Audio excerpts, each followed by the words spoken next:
problem based question from the chapter pair of linear equation in two variables of class 10th, and the question is, a part of the monthly expenditure of a family is constant and the remaining varies with the price of wheat. The price of wheat, when the rate of wheat is rupees 250 per quintal, the total monthly expenditure of a family is 1000 rupees, and if it is rupees 240 per quintal, then the total expenditure of the family is rupees 980. Then find the total monthly expenditure of the family when cost of the wheat is rupees 350 per quintal. This question is very easy but some tricky. I will tell you, I will explain you. उन्होंने कहा है कि जो expenditure है तो monthly expenditure है family का, वो कांस्टेंट है. तो सबसे पहले यहाँ पे मैंने एज्यूम किया है कि जो कांस्टेंट एक्सपेंडिचर है दैट इज़ एक्स रुपीज़. ये पर मंथ फिक्स्ड है, तो that is the fixed constant expenditure of the family, that is x rupees. And second जो वेरी कर रहा है वो है प्राइस ऑफ वीट. हर महीने जो वीट का प्राइस है, जो गेहूं का प्राइस है, वो चेंज हो रहा है. तो that is the quantity of the wheat consumed by that family is equals to y quintal. ये मैंने y क्विंटल एज्यूम किया है. अब नाउ इसमें जो कंडीशन है हमारे क्वेश्चन के अकॉर्डिंग, उसमें हम लिखेंगे जो हमारी फर्स्ट कंडीशन है दैट इज़ द कांस्टेंट जो एक्सपेंडिचर है वो तो वही रहेगा, और जो रेट ऑफ वीट है इज़ रुपीज़ 250. सो जो हमारी कंडीशन नंबर 1 है दैट इज़ हमारी फर्स्ट इक्वेशन जो है वो the total expenditure is x plus the rate of it is 250. So 250 multiplied by y, so 250y.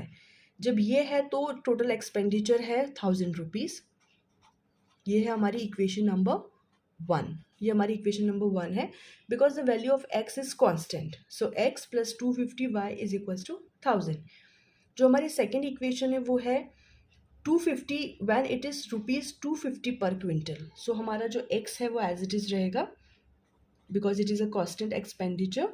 और जब 250 रेट हो जाएगा वीट का, so it will be 240, sorry not 250, it is 240 y. तब जो टोटल एक्सपेंडिचर है वो आ रहा है 980. ये दोनों इक्वेशन हमारी क्वेश्चन में ही गिवन है. This is our equation number 2. when it is 250 rate of wheat, then the total expenditure is 1000, and when it is 240 per quintal rate, so it will be the total expenditure 980. ये हमारी दोनों equation है. now we will subtract equation number 1 and equation number 2, then we will get, यहाँ पे दोनों x है ये eliminate हो जाएंगे by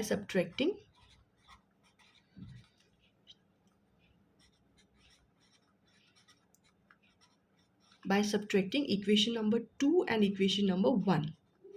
2 minus 1, so x will be cancel out, and ये जो है 250 and 240, इनको जब हम माइनस करेंगे तो we will get 10y. it is equation number 1 and it is equation number 2. 1 minus 2, okay, 1 minus 2, so 250y minus 240y is equals to 10y, and 1000 minus 980, so it will be 20. so the value of y is equals to 2. ये हमारे पास value of y आ गई. y हमने assume किया था quantity of wheat consumed by that family, so it will be 2. now put the value of value of y is equals to 2 in any of the equation, in equation number 1 or equation number 2. we will get the value of x.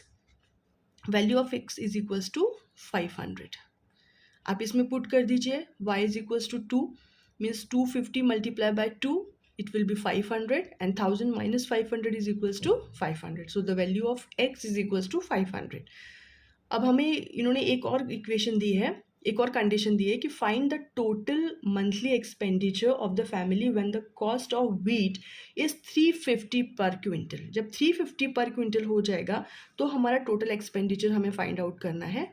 तो उस time पे जो हमारा total expenditure हमारा रहेगा family का, this is the total expenditure, this is equals to,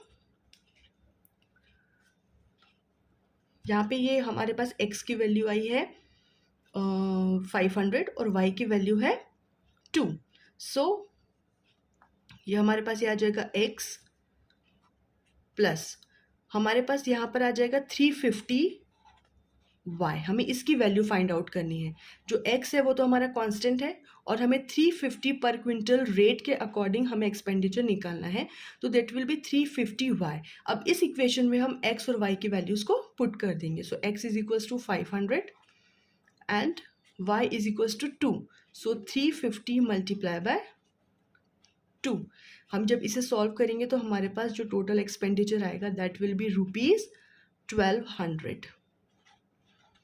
500 plus 350 multiplied by 2, after addition of these two we will get 1200. So when the rate of wheat is 350 per quintal, then the total expenditure of the family is equals to ₹1200. इसमें हमें सिर्फ x और y की values put करनी है, then you will get the answer. This is a solution of this full question. It was easy but थोड़ा सा tricky था. So try to understand. I hope आपको समझ में आया होगा. Thank you.